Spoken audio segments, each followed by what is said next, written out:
On l'a appris cette semaine, un étendard du rugby est à vendre. Le Biarritz Olympique est à céder. Son prix, messieurs ? Un petit euro, est-ce qu'il est symbolique? Je ne sais même pas. Moi, je ferai un petit jeu de mots parce que je peux pas. C'est pas beau. Pas beau, BO, d'imaginer ce grand club qui a vu quand même naître Serge Blanco, une des plus grandes stars de l'histoire du rugby français, finir comme cela. Je dis finir parce que ça fait des années qu'on sait que le BO traîne un petit peu, n'arrive pas à rebondir. Il y a beaucoup de gens qui ont essayé de le sauver, mais vous savez, quand vous n'êtes pas sauvable, il ne faut pas vous étonner d'en arriver là. Moi, je pense qu'il y a un problème qui n'est pas simplement sportif.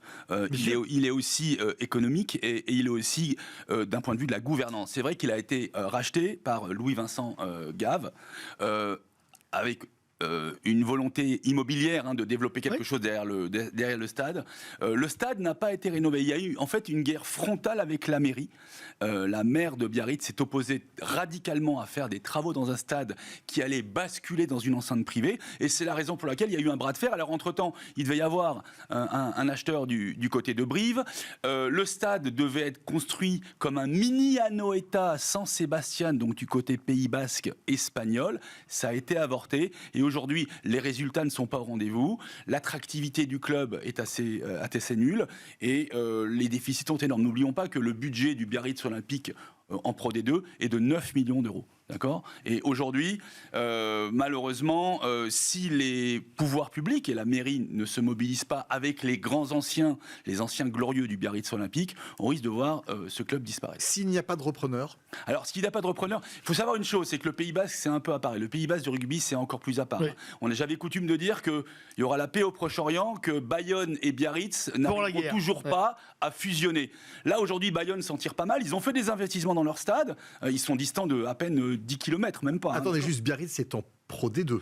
Biarritz est en Pro D2, alors que Bayonne est en Top 14, d'accord ? Mais Biarritz était promu pour monter. C'est un club mythique et c'est un club où, manifestement, on peut avoir une attractivité avec des sponsors, etc. Et là, notamment, on en avait des gens qui viennent du monde de la finance et qui étaient censés renflouer le club. Ça n'a absolument pas marché à cause de conflits, je dirais, entre guillemets, politiques et économiques.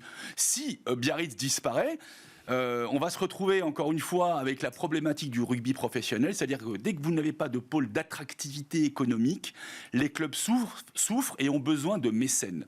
À l'époque, Serge Kampf, le fondateur de Capgemini, était le sponsor et le mécène, notamment de Biarritz, mais de l'équipe de France, mais aussi de tous les joueurs et les Barbarians de France et de Navarre. Et aujourd'hui, malheureusement, Serge Kampf n'est plus des nôtres et Biarritz souffre. Peut-on à ce moment-là rêver à quelque chose de dingue ? La fusion ? Une fusion ? Impossible. Il y aura une bombe atomique avant. Eh bien alors c'est à suivre. Feuilleton BO à suivre.